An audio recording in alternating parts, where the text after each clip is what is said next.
Доброе утро, всем хорошего настроения. Начинаем новый день на Якутия-24. Сегодня мы, как всегда, по традиции начинаем его не в студии, а в прекрасном парке. Многие его, наверное, узнали. Это сквер, получается, у музея. Чуть поподробнее расскажем об этом потом. Ну, а прямо сейчас, как всегда, спешим подготовить вас к новому дню. Прогноз погоды на сегодня. Итак, в центральных районах плюс 14, плюс 23, в Заречной группе 15-23 выше 0, в южных 12-18 со знаком плюс, в Вилюйской группе 16-25 выше 0, в Нижленских плюс 14, плюс 24 градуса, в западных 14-25 выше 0, в Колымо-Идигирской группе Улусов плюс 9, плюс 18, в Янских 14-23 со знаком плюс, на северо-западе 18-26. В Якутске температура в 6 утра составила 10 градусов тепла, атмосферное давление 753 миллиметров ртутного столба. Без ветра сегодня днем без осадков, ветер северо-западный 3,8 метров в секунду, температура плюс 21, плюс 23 градуса. Вот такая замечательная сегодня погода, и очень приятно, с такой же улыбкой нас сегодня встречает работники музея Вероника Егорова. Сейчас мы у нее все узнаем. Доброе утро! Спасибо большое, что с утра нас встретили в таком прекрасном месте. Очень уютно, очень зелено, очень много, вот заметили, там маленький грибочек, еще какие-то элементы. Ну, вообще в этом году проект «Лето с музеем», он очень интересный. Расскажите поподробнее, что было и что еще будет. Это целая серия летних мероприятий. В июне был вечер мистических историй с писателем Дмитрием Михайловым. Участники услышали пугающие городские легенды, узнали о необъяснимых событиях, происходивших в Якутске. Встреча прошла в одном из самых старинных зданий нашего города, и антураж, соответственно, был совершенно особенный. Также прямо здесь, в скверике, была музейная йога, и вместе с Валерией Томской гости мероприятия погрузились в медитативную практику в окружении зелени сада. А в августе мы планируем устроить летний кинотеатр под открытым небом. И первый кинопоказ будет уже сегодня в 6 вечера. Вы можете увидеть картину Эдуарда Новикова «Царь-птица Тоянкыл». А почему именно это произведение было выбрано для первого вечера? И как будет проходить кинопоказ? Что особенного в нем будет? «Царь-птица» режиссера Эдуарда Новикова очень красивый, глубокий, неспешный фильм. Это рассказ о природе, человеке, семейных ценностях и уважении к традициям. Нам показалось, что именно в атмосфере летнего вечера под открытым небом эта история будет восприниматься особенно эмоционально. И также нам важно поддерживать якутский кинематограф. Показ фильмов проходит при поддержке партнера музея «Саха-фильма». Мы очень признательны за возможность организовать летний кинотеатр в скверике. Вот поставили шатер-павильон, поставили такие удобные пуфики. Надеюсь, нашим зрителям будет комфортно. Да. Ну, вот «Белые ночи», да, с музеем, получается, это тоже интересный очень проект. Что будет в рамках его? И понятно, что сквер облагораживается, что здесь проходят выставки. Как родилась эта идея и какие еще выставки в самом музее мы можем увидеть? Ну, мы хотели показать, что музей – это не только выставочные залы. Летом ведь особенно хочется проводить время на свежем воздухе, гулять, встречаться с друзьями. И мы решили объединить искусство и отдых, превратив сквер-галереи зарубежного искусства в такое уютное общественное пространство, где можно знакомиться с искусством в непринужденной атмосфере. Какой отклик от горожан уже получили, но я восхищена вообще самим сквером, очень уютно. Вот какие впечатления уже у посетителей? Наверное, чаще всего мы слышим, мы и не знали, что в Якутске есть такое место. Люди говорят, что у нас очень уютно, спокойно, чисто, и хочется возвращаться. И сквер и галерея – это, правда, совершенно особенное место. Сквер такой островок в красоты и покое прямо в центре города. Здесь десятки видов разных растений. Есть таблички информационные, подготовленные с ботаническим садом. И ворота сквера со стороны улицы Петровского всегда открыты по рабочему времени галереи в летний период. Можно со среды по воскресенье в рабочее время свободно гулять. У вас есть любимое место в сквере? Очень сложно выбрать. Мне нравится вот в обед выходить. Кстати, часто к нам люди приходят тоже на обед, кофе попить. Есть вот здесь Давайте аллея. пройдемся чуть-чуть, как раз Можем можно пройтись. посмотреть. Здесь очень красиво падает свет. Я сама здесь утром так рано впервые и тоже наслаждаюсь моментом. Есть у нас аллея с якутской соломой. Проводим здесь выставки под открытым небом. В июне была инсталляция художников-керамистов, студентов из ЕХУ. И скоро тоже будет совсем новое и интересное. Вот что планируется на осень? Потому что осень тоже такое особенное время, особенно на природе, да, то есть мы увидим такие желтеющие листья. Будет ли как-то к этому привязана выставка вот именно в сквере? Тему выставки пока раскрывать не буду, пусть это станет сюрпризом для гостей сквера. Также мы готовим игровую детскую экскурсию «Осенние секреты музейного сада», где юные посетители будут исследовать растения, раскрывать их секреты и выполнять задания. Можно организовать школьный урок по окружающему миру или устроить познавательные семейные выходные. Ну и в сентябре будет уже ставший в традиционном пленэр ко дню города. Это возможность творить, вдохновляясь красками осени прямо на территории архитектурного памятника с более чем столетней историей. Также готовим новую выставку в самой галерее.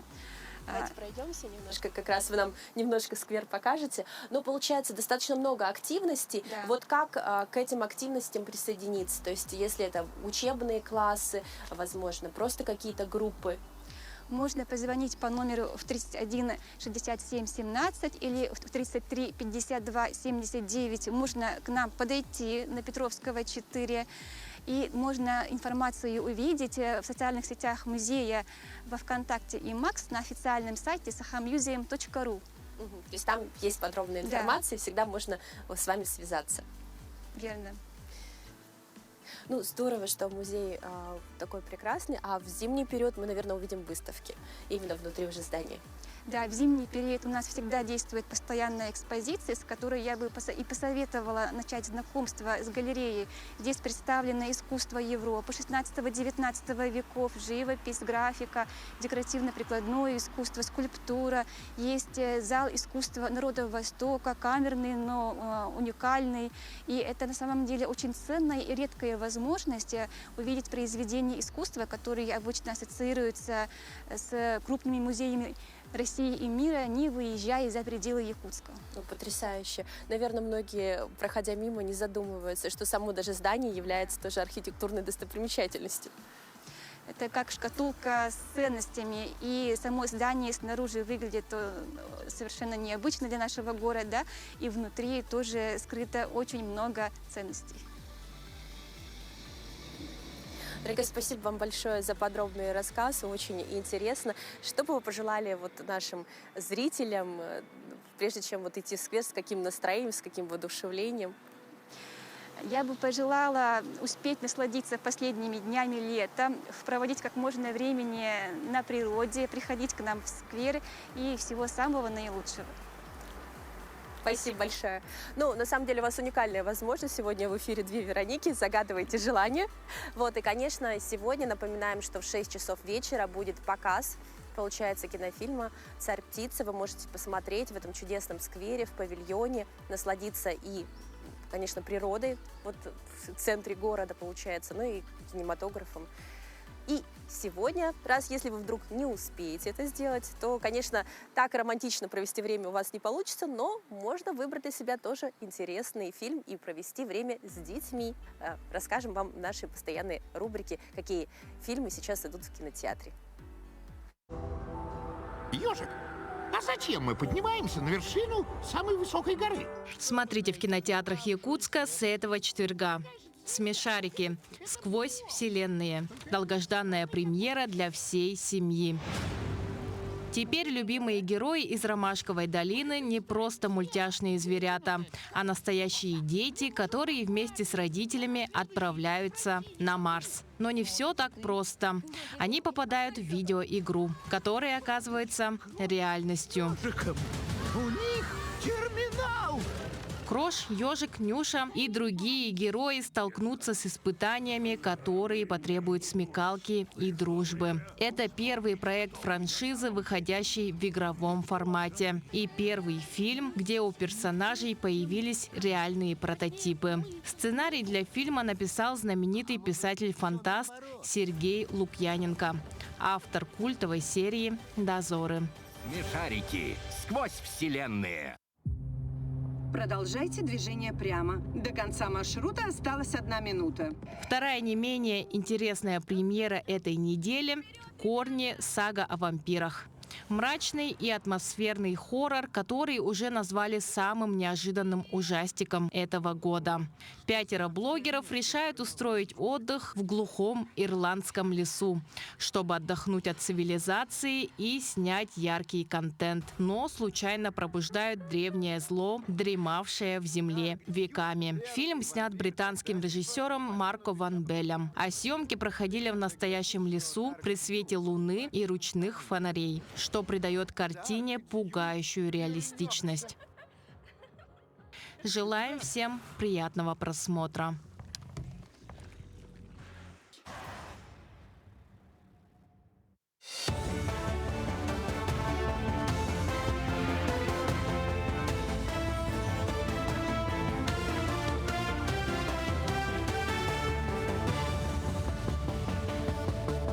Приветствую вас, коллеги и телезрители. Расскажу о самых заметных событиях этого утра. В России предложили создать механизм возврата денежных средств при оказании услуг риэлторов по сделкам, которые суд признал недействительными. Авторами инициативы выступили Министерство внутренних дел, Федеральная служба безопасности и Генеральная прокуратура. Как указали в Генпрокуратуре, необходимость введения специального регулирования деятельности риэлторов вызвана изменением схем мошенничества. В надзорном ведомстве обратили внимание, что после усиления антифрод-процедур в банковской сфере аферисты все чаще переключаются на преступления, связанные с отчуждением жилья.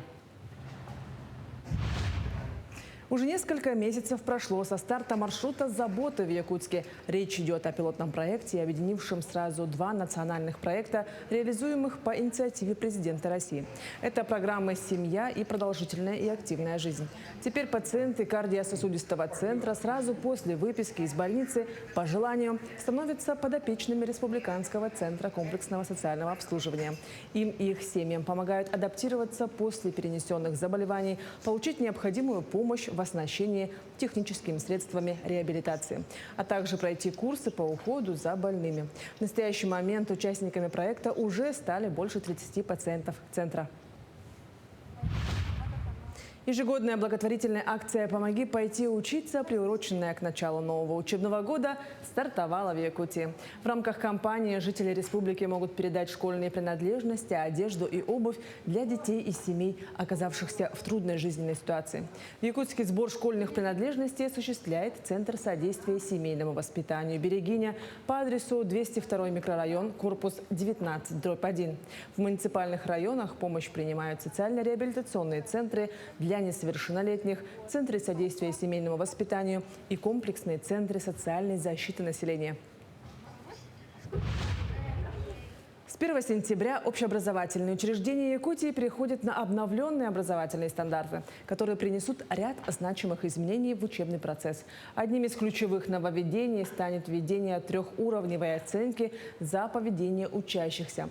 Данный показатель будет выставляться классным руководителем на основе коллегиального мнения всех учителей-предметников.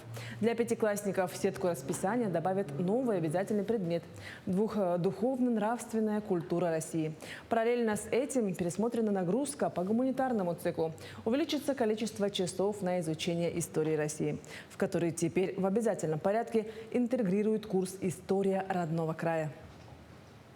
3 оценки будут выставляться. Да? Это допустимое, недопустимое и образцовое. Поэтому вот таких затруднений, наверное, скорее всего не будет. Оно призвано, во-первых, чтобы дисциплинировать ребенка, мотивировать ребенка на обучение и избежать вот каких-то конфликтных ситуаций, которые часто происходят, наверное, вот в нашей повседневной жизни, да?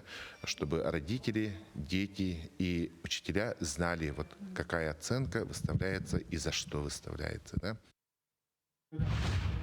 В Мегино-Кангалавском районе села Майя 22 августа пройдет майинский марафон имени Татьяны Жирковой. В этом году марафон будет реализован в рамках программы поддержки местных инициатив. Выделено 1 миллион 800 тысяч рублей. Эти средства были направлены на приобретение необходимого инвентаря для проведения соревнований, что позволит обеспечить высокий уровень организации мероприятия.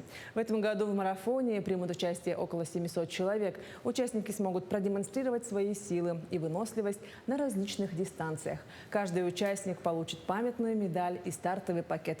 22 августа марафон станет ярким событием лета и соберет вокруг себя любителей спорта.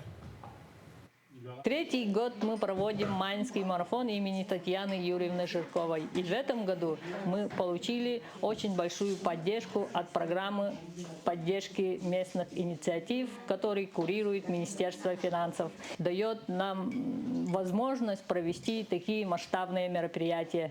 Слоты у нас еще есть. Кто желает участвовать в нашем марафоне, проходите регистрацию и на финише получите такую медаль. Такими были актуальные новости к этому часу. Встретимся в дальнейших выпусках.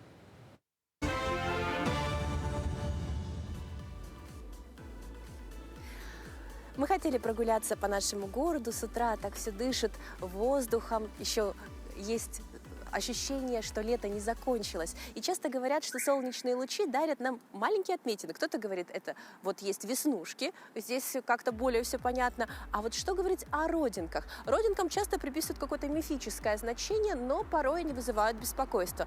Мы решили проконсультироваться у специалиста, дерматолога Туяры Семеновой, что же означают родинки, как провести самодиагностику и когда это правда вызывает беспокойство. Ну и самое главное, как защититься от ультрафиолета. И что значат эти цифры на баночках, узнаем в нашем сюжете. На теле человека в среднем можно насчитать от 10 до 40 родинок. Мы привыкли к ним настолько, что перестаем их замечать. Но обращали ли вы внимание, что некоторые из них ведут себя странно? Врачи предупреждают, меланома – один из самых агрессивных видов рака. В большинстве случаев развивается именно из, казалось бы, безобидных пигментных пятен.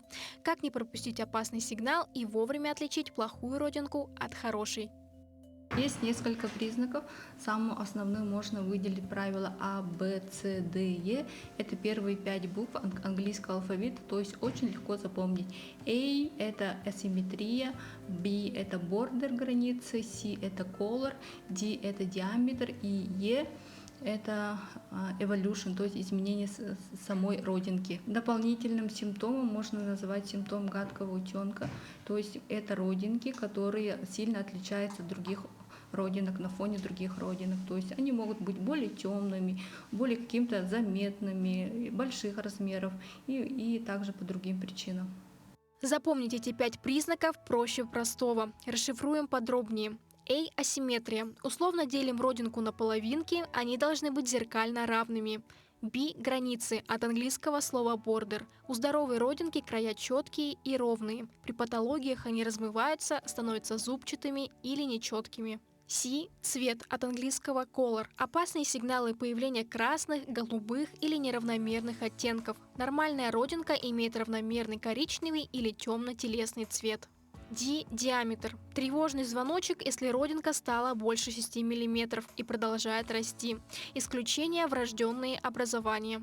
И, наконец, И – эволюция. Это самый главный симптом для немедленного обращения к врачу. Если родинка вдруг начала кровоточить, покрываться корочкой, чесаться или вообще как-то изменилась, бегом на прием. При обращении пациента мы в первую очередь осматриваем кожу пациента, слушаем жалобы. И также у нас есть метод, неинвазивный метод исследования, дерматоскопия называется. Это исследование специальным аппаратом, вот таким аппаратом. Такой дерматоскоп, он увеличивает несколько раз. Но лучшая защита – профилактика. Главный враг родинок – ультрафиолет. Лучи бывают двух типов.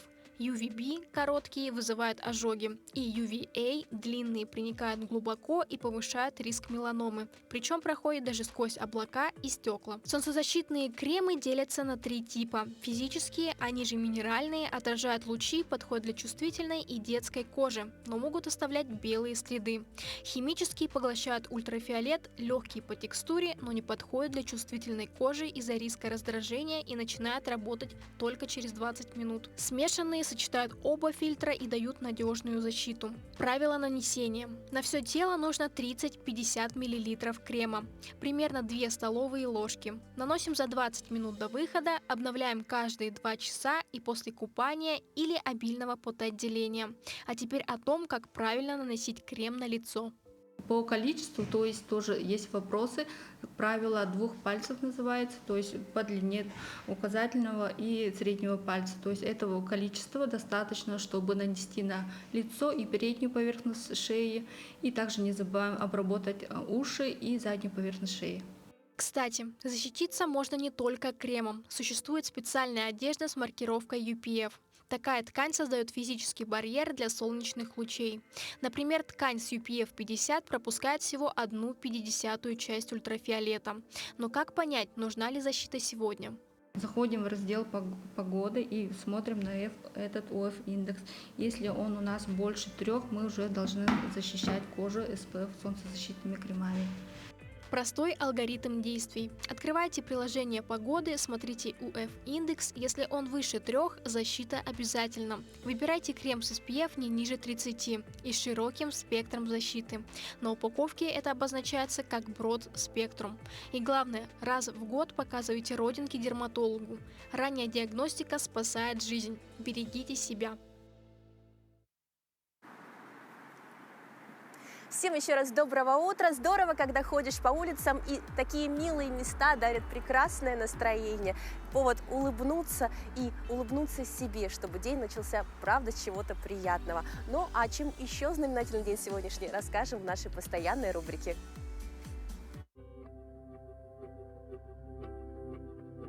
На календаре 7 августа. Сегодня День службы специальной связи и информации Федеральной службы охраны России. По народному календарю в этот день чествуют святую Анну, мать Пресвятой Богородицы, бабушку Иисуса Христа. Анна, хотя и носила на Руси прозвище Летней, считалась зимоуказательницей. По приметам этого дня судили о том, какой будет зима. О грядущих морозах говорили холодные утренники на Анну. Этот день в истории.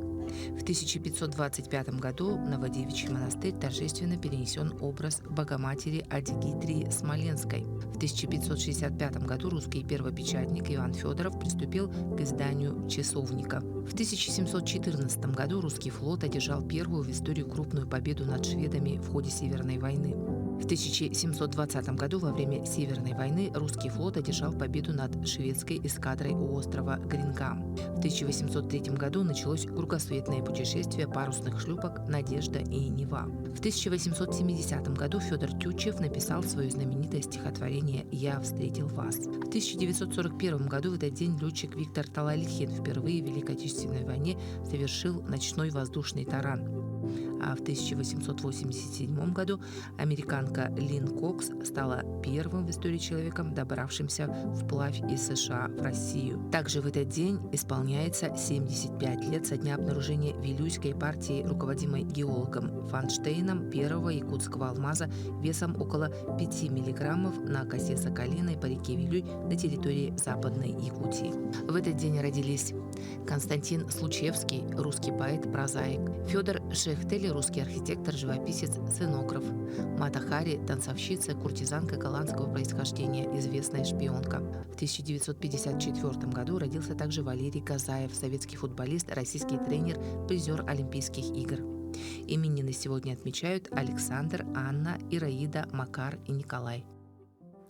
Здорово, когда путешествие такое маленькое и приятное. Это просто прогулка. Но бывает, когда настоящий героизм. 4 девушки из Якутска в Нерюнгри на велосипедах преодолели 1000 километров. Как это было? Экспедиция закончилась только сейчас, поэтому мы вам спешим о ней рассказать.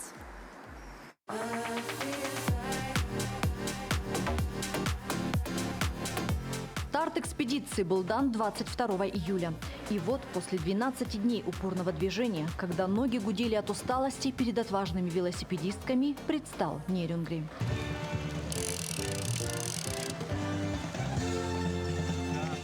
У девушек это не первая дальняя поездка на велосипедах. Ранее они преодолевали расстояние в 1200 километров от Якутска до Мирного, а в июне путешествовали по Алтаю. Этот маршрут придумали, планировали уже в ноябре 2025 года. Уже выбрали, с кем поедем, кого выбрать в поездку. Нас должно было 5, но одна участница у нас ждет прибавления. Девушки, опытные велосипедистки, готовились к этому испытанию не один месяц, тренируясь в самых разных погодных условиях и изучая маршрут. Признаются, что на Нерюнгринских горах пришлось попотеть, но кроме резких перепадов высот в дороге были и другие трудности. Про эту землю, до Алдана и до Нерюнгри, я думала, говорили, тут много горок. Я представляла горки, но не представляла, насколько они большие. Сложности были найти ночлег, потому что один раз вообще дождь шел, мы долго искали и под мостом ночевали. Потом, когда палатки поставили, вода пришла, пришлось палатки переставлять. Вот такие моменты. Каждый новый день приносил новые открытия и новые испытания. Но в итоге все трудности якутских дорог были успешно преодолены. Миша, у нас сигнал охотника, потом фальшфея и вот ревун. Самыми яркими моментами девушки делились в социальных сетях. И каждый из роликов демонстрирует не только физическую активность, но и атмосферу дружбы и поддержки.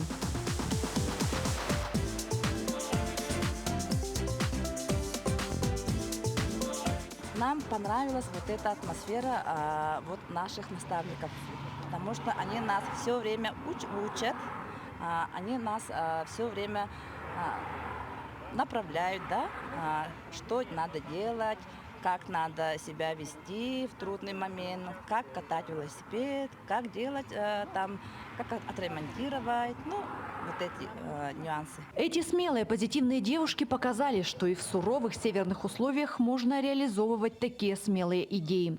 Это путешествие не просто спортивное достижение, это история о дружбе, упорстве и безграничной любви к своей родине. Ведь Якутия – это земля возможностей, где рождаются настоящие герои. Ирина Жданова, Захар Головин, Нерюнгри. Удивительные кадры, потрясающие люди. Мне кажется, вот ради такого обязательно нужно собираться вместе и куда-то путешествовать. Ведь настроение и история будут с вами на все зимние вечера, которые будут напоминать о том, что лето нужно планировать заранее и ничего не нужно бояться. Поэтому берите, заряжайтесь энергией. Но если вам пока не хватает энергии, чтобы совершать такие прогулки на велосипеде, то давайте хотя бы начнем бодрое утро с зарядки.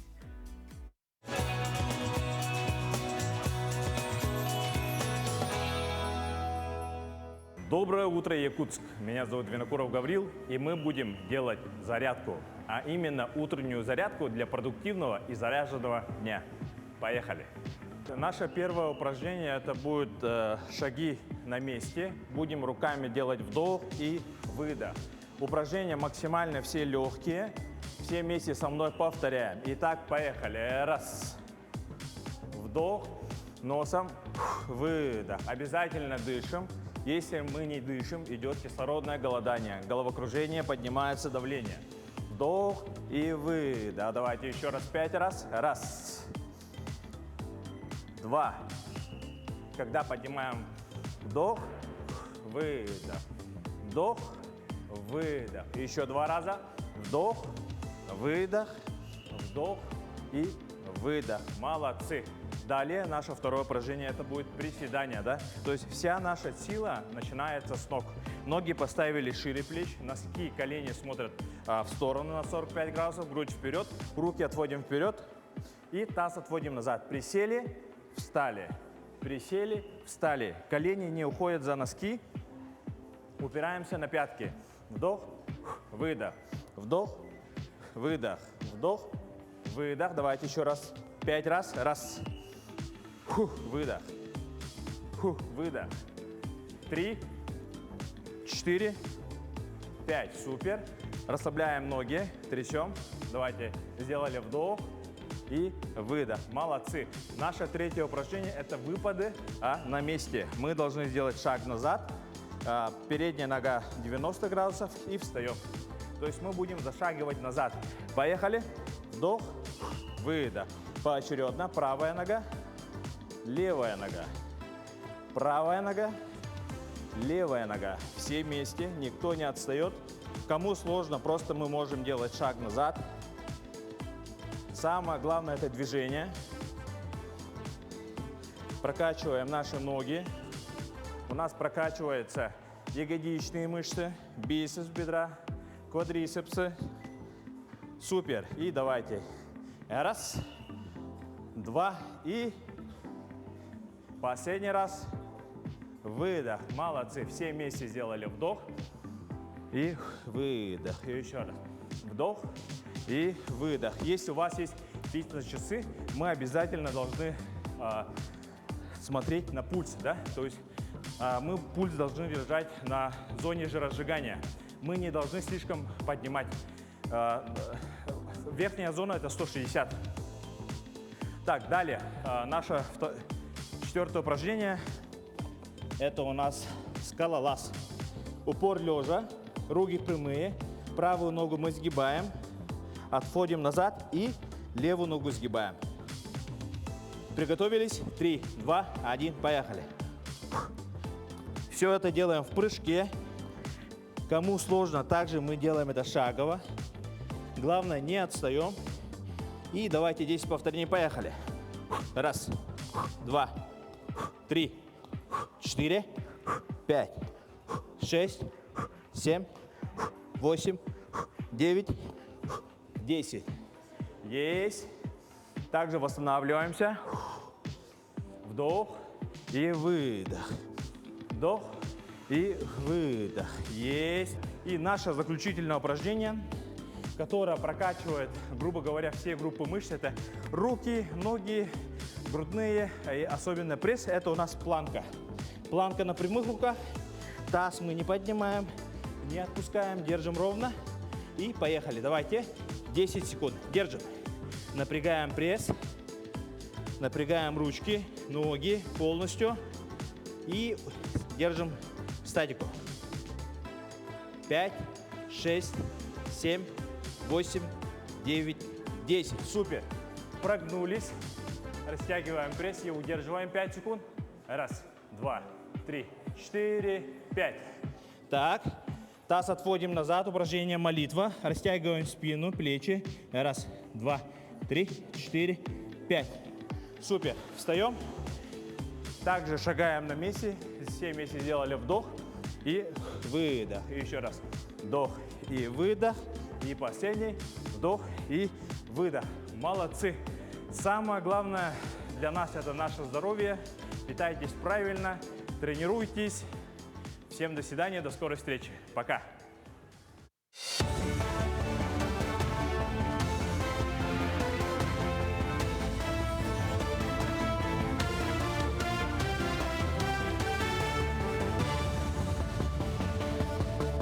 Приветствую вас, коллеги и телезрители. Расскажу о самых заметных событиях этого утра.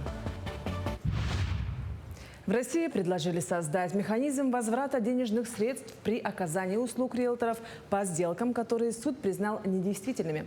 Авторами инициативы выступили Министерство внутренних дел, Федеральная служба безопасности и Генеральная прокуратура.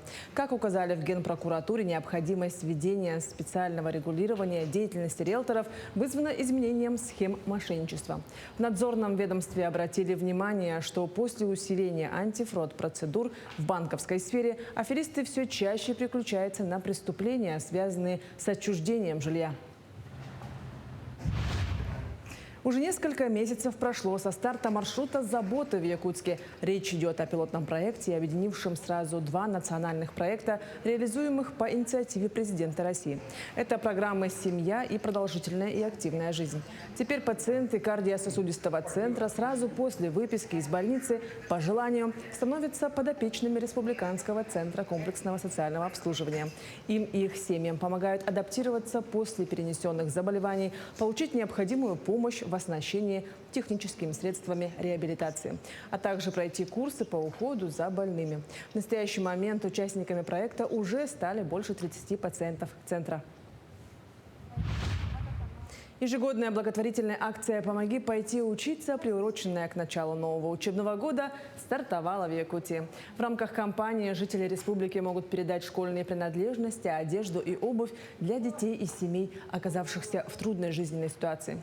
В Якутске сбор школьных принадлежностей осуществляет Центр содействия семейному воспитанию «Берегиня» по адресу 202 микрорайон, корпус 19/1.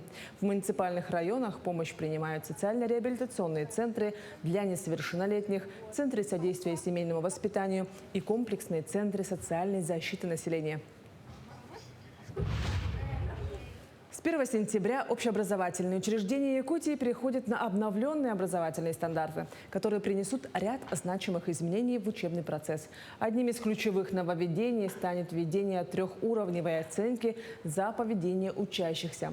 Данный показатель будет выставляться классным руководителем на основе коллегиального мнения всех учителей-предметников.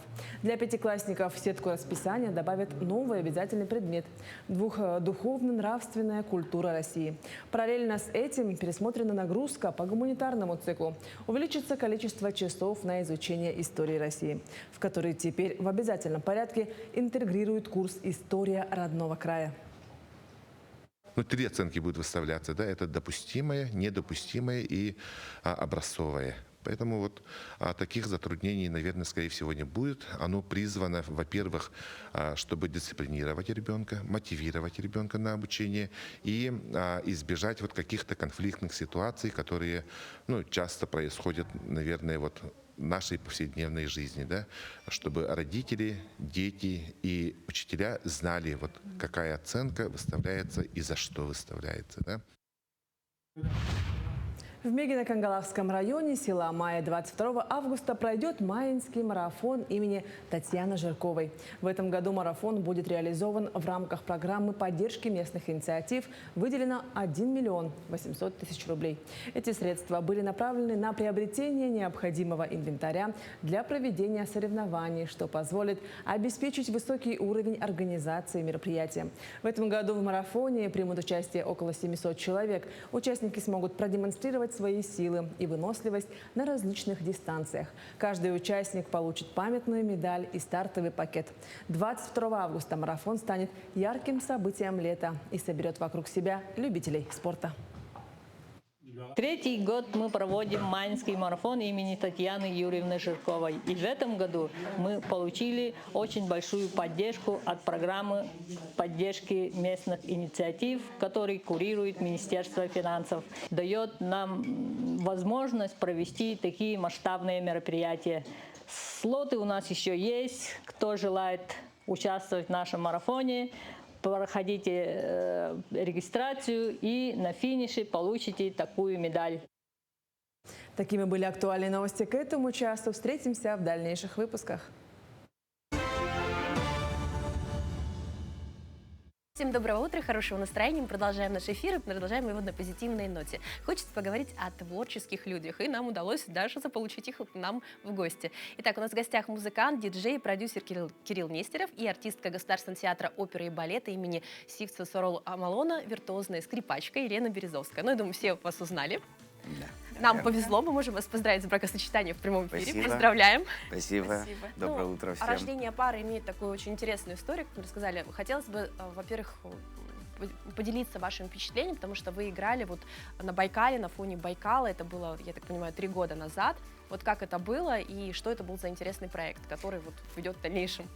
Ну, вообще, работая на студии, допустим, да, это одни проекты, когда ты пишешь музыку, когда у тебя есть студийный музыкант, неважно, певец это, допустим, либо скрипач. Мы решили не только работать на студии, но и выходить на площадки городские, и не только, и работать уже вдвоем, как, собственно, 2 артиста. Вот 3 года назад мы летали на Байкал, отсняли часовой диджейский сет совместно со скрипкой. То есть, кто-то называет это гибридным лайфом, мы называем это просто выступление. Лена играет импровизационно, под танцевальные треки. И, собственно, Байкал нас принял хорошо. Мы первый раз там были, нам очень все понравилось, безумно. И с погодой все повезло, как бы. И там, люди, туристы, они тоже были в шоке, потому что не знали, как это все будет происходить. В прошлом году мы сделали небольшой концерт на площади Ленина, она же площадь нашей республики. И там уже были совместно с нашими артистами проекты. Также Лена играла около полтора часа, да, где-то это так. в продолжении уличных выступлений традиционных мы сделали концерт уже позвав артистов, друзей дополнительных, то есть чтобы для разнообразия, так сказать, для публики. Да, и в этом году совершенно безумный перформанс у нас был совместно с городским пляжем и с ребятами из компании OU Графика. Это ребята, которые рисуют на стенах, муралы. Да, муралы рисуют. И, собственно, у нас был совместный проект «Живая картина». Ну, вот я думаю, если кадры сейчас покажут, ага. То есть за час, пока ребята рисуют, Лена играет, стоя в картине в этой. И тоже, как бы, люди первый раз такое увидели у нас в городе. Сначала никто не думал, что происходит, почему Лена стоит в какой-то белой картине. Но в итоге ребята сделали все так, что появилась наша река Лена, потому что это было в день реки Лена, ленские столбы наши и, собственно, наше солнце, как наш якутский флаг. Сейчас вот будут кадры.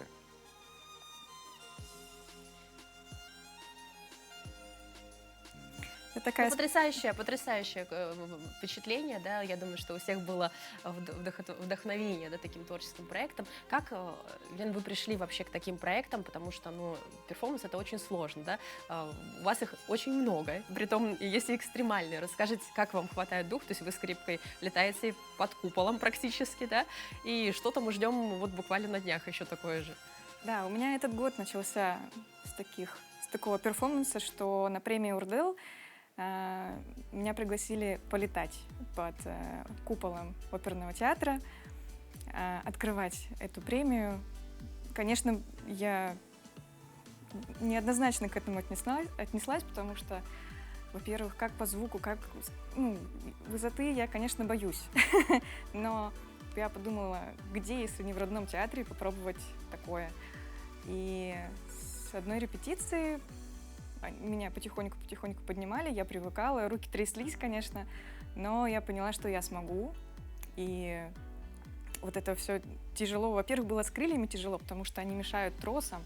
Страховка под платье не застегивается, еще сверху крылья. В общем, это было специфично, но все получилось. Было здорово. А потом вот мы увидели в социальных сетях, что так делают перформансы с картиной. И мы буквально лежали на пляже во вторник и такие: давай сделаем, давай. И мы сразу нашли людей, которые нам соорудили конструкцию. И в субботу, да, мы уже были на пляже. И завтра у меня будет такой проект, что мне сказали, я пока точно ничего не знаю, но мне сказали: ты будешь стоять на кране, от тебя будет юбка идти, что закрывать кран, и ты будешь как бы на пьедестале играть Вивальди. Потрясающе. Да. Обязательно ждем кадров, чтобы поделиться с нашими телезрителями. Но вот как творчество помогает в личных отношениях и вообще как скрипка перешла в такую конфигурацию с электронной музыкой? Ну, это, конечно, благодаря Кириллу, потому что когда мы начали писать, вот первый наш трек «CIP», это было в 2018 году, я вообще тогда не думала, что я буду где-то на студиях что-то свое придумывать. А Кирилл просто предложил: давай сделаем. Я говорю: ну давай попробуем, потому что для меня это в новинку. И как-то так у нас все здорово сошлось по творчеству, мы друг друга поняли. И вот 3 года назад мы решили попробовать именно совместные вот выступления. То есть музыка не характерная для меня, потому что вот у меня классика, каверы, а он говорит: давай вот такое нейтральное поиграем, попробуем. И вот на Байкале был первый раз наш, и мне понравилось. Это такое другое настроение, другие впечатления и эмоции. И вот мы стараемся это теперь в Якутске как бы популяризировать. Это, конечно, очень редко бывает, потому что люди пока не привыкли к такой музыке, наверное. Ждут от скрипки такого драйва, мощи или там больше лирики, наоборот. Классики. Классики. Ну, постепенно нам нравится, мы просто делаем то, что нам нравится. У нас появляются идеи, мы их воплощаем, и так и живем. А вообще, вот как направление, то есть все равно это мы тебя знаем как диджеев, в первую очередь, да, который играет достаточно такие треки интересные, очень много лет этим занимается, даже в купе с артистами, да, российского уровня. Вот как родилось сочетание именно написания музыки с классическими такими нотами? Ну, скрипка вообще это очень интересный инструмент, и можно подать его так, как не все привыкли слышать. Вот что мы пытаемся делать. У нас не только там какие-то танцевальные вещи, да, вот то, что даже сейчас смотрели, играли, мы делаем какие-то медленные композиции, но уже в современном звучании. И здесь же тоже можно услышать что-то новое для себя. Если ты пишешь это все, ты больше углубляешься в скрипку. То есть там очень много вещей можно всяких интересных наделать, что мы, собственно, и делаем. Плюс к тому, что нам, наверное, повезло как никому. У нас все-таки семья музыкантов, и студия, наша звукозапись находится дома. То есть мы практически в любой момент можем зайти в студию и записать какие-то идеи. Надо никуда ехать, куда-то там далеко, пока едешь, идеи уже пройдут. Нет, тут вот рядом все, зашел. Что вдохновляет? Да вдохновляет, наверное, все. Вдохновляет жизнь первоначально. Не знаю. Мне кажется, это оно только так работает. Потому что если ставить какие-то рамки себе, то это тяжелее получается. Все идет больше экспромтом, импровизацией. Все это так рождается. Мне кажется, быстрее так это работает. То есть, если это ставить какие-то рамки, то ты обязательно на этом становишься и можешь убирать в ящик этот проект, и все.